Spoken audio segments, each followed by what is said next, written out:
Hey, what is up guys? So we're going to be talking about episode 41 today for Vanguard. I thought this was a really cool episode. Right off the bat we have Ibuki obviously confronting everyone, and then after that Kamui finally joined in as well. And I don't know, this is definitely a really interesting turn for Ibuki's character, seeing that he's already managed to piss off pretty much 3 characters, Kyo, Kamui and Aichi. Of course, this whole episode focused, or rather the first half of this episode focused on Ibuki and Kyo's battle, and with that was definitely really interesting because I wanted to understand more so the power of Psyqualia and how it actually worked. It was really vague in the original series, so in this particular one we actually got to see a glimpse of what Kyo was actually thinking. Now there was actually a bit of a off-screen part of the battle as well, where apparently it was a one-sided battle where Ibuki was pretty much at 1 damage while Kyo was already pushed to 5, so that was definitely really crazy. You don't see that in actual normal games here. But of course this is anime, it can break a few rules, it can make things or hype up some characters to make them look like they're really OP.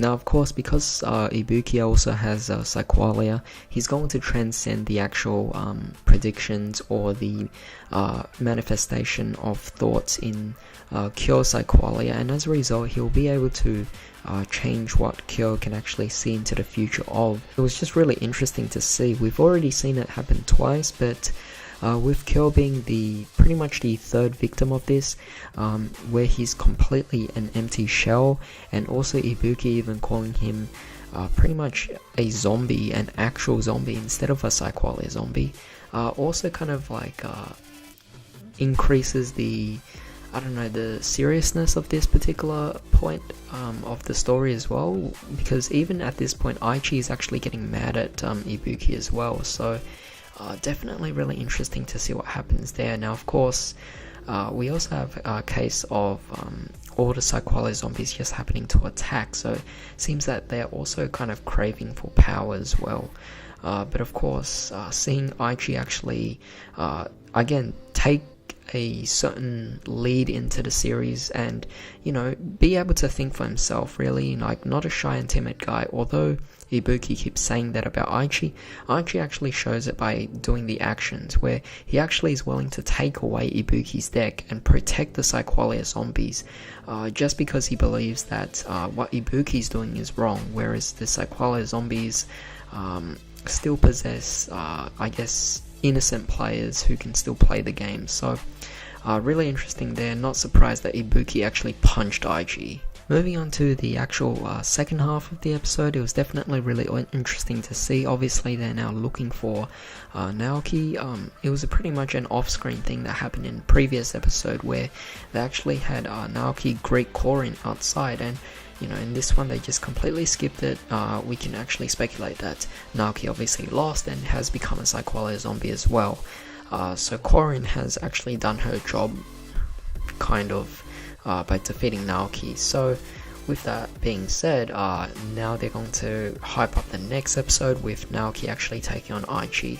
I guess that'll be alright to see, but overall I'm not particularly excited to actually watch that battle. I want to actually see what they can do with the particular story. On a side note, however, very interesting to see the interaction between Kai, Tetsu and Ren here as well, in Kai's apartment, where surprisingly Kai is actually getting quite worked up. I mean, he has a completely different character, which is definitely really fun to watch. Now, for certain critical aspects of this story, I do think that it's kind of messy at the moment as well. Like, that's just one minor thing I have a problem with for this particular episode, where the conflict is not really going. Like, at this point, you have no idea what happens. Like, yes, unpredictability in the story is definitely interesting and engaging. With neither sides really making an advancement on each other, it definitely just doesn't seem right for some reason. I mean, yeah, the Psyqualia zombies are kind of spreading, but overall,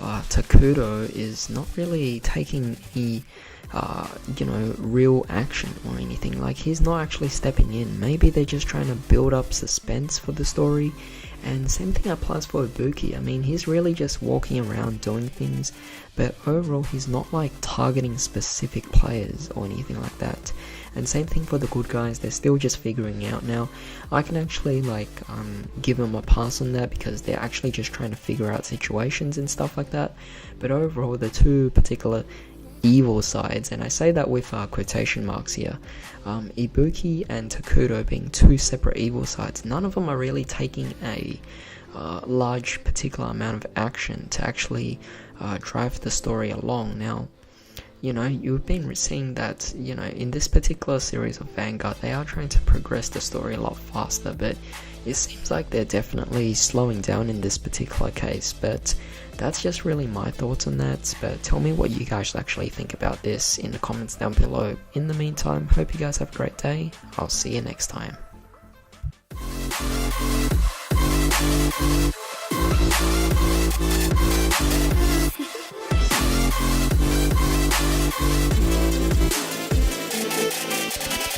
Thank you.